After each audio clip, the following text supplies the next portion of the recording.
Hello friends, I am from Physics faculty of Careless Academy. Today we are going to learn about sound. I hope you will all enjoy learning about sound. So let's get started with our today's lesson.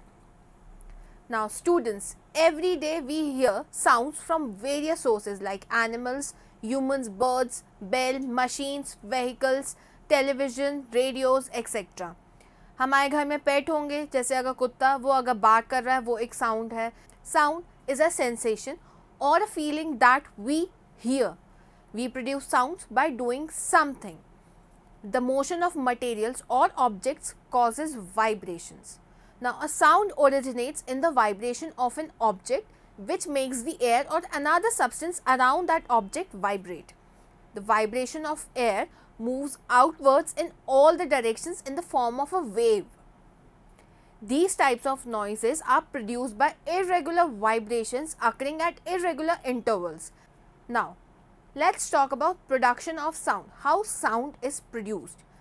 First, let's perform an activity to understand the production of sound. Take a tuning fork like this and set it vibrating by striking its prong on a rubber band. Now, bring it near your ear. Do you hear any sound?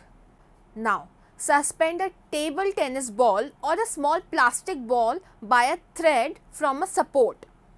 Touch the ball gently with the prong of a vibrating tuning fork. Observe what happens. Now, in this activity, we have produced sound by striking the tuning fork. We set the objects vibrating and produce sound. Vibration means a kind of rapid to and fro motion of an object. To and fro motion of an object is known as vibration. A stretched rubber band when plugged vibrates and produces sound. Now following are the examples of how certain sounds are produced. Human voice, animal sounds, animals भी sound produce करते हैं. Many other animals produces distinctly different sounds. For examples, bees buzz as they fly because of the rapid movement of their wings. Their wings make the air vibrate, producing a buzzing sound. Noise. Now what is noise? Sound is different, noise is different. What is noise and how it differs from sound? Now humans, animals and instruments are not the only sounds we hear.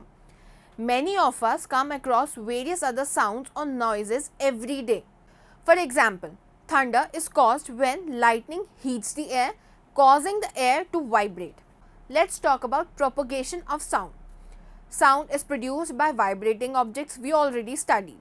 Now the matter or the substance through which sound is transmitted is called as a medium. The medium can be solid or a liquid or a gas.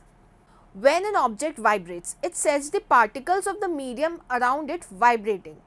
The particles do not travel all the way from the vibrating objects to the ear. A particle of the medium in contact with the vibrating object is first displaced from its equilibrium position. It then exerts a force on the adjacent particles, as a result of which the adjacent particles gets displaced from its position of rest. After displacing the adjacent particle, the first particles come back to its original position. This process continues in the medium till the sound reaches your ear. The disturbances created by a source of a sound in the medium travels through the medium and not the particles of the medium. A wave is a disturbance that moves through a medium when the particle of the medium set neighboring particles into motion. They in turn produces similar motion in others. The particles of the medium do not move forward themselves, but the disturbance is carried forward. This is what happens during propagation of sound in a medium. Hence, sound can be visualized as a wave. Like a water wave, sound waves are characterized by the motion of particles in the medium and are called as mechanical waves. Air is the most common medium through which sound waves travel.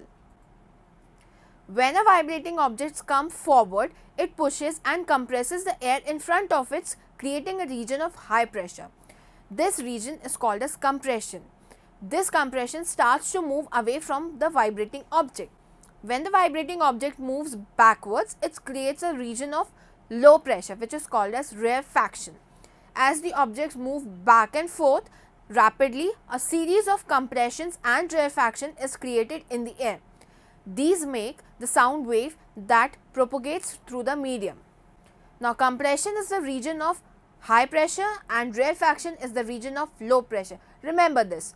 Now, pressure is related to the number of particles of a medium in a given volume. More density of particles in a medium gives more pressure and vice versa.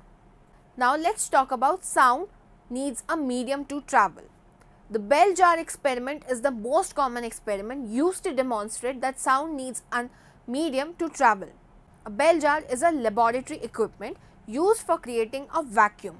It is so named as its shape is similar to that of a bell, like this. A bell jar is placed on a base which is vented to a hose fitting that can be connected via hose to a vacuum pump. By pumping the air out of the bell jar, the pressure inside the jar can be varied. The experiment is done by placing an electrical bell in the bell jar. As the air is pumped out of the sealed bell jar, the sound from the bell jar fades. At a particular vacuum, no more sound is heard from the bell, but we can see that the hammer continues hitting the gong and sound is produced. However, the sound is not audible to our ears because of the vacuum inside the jar.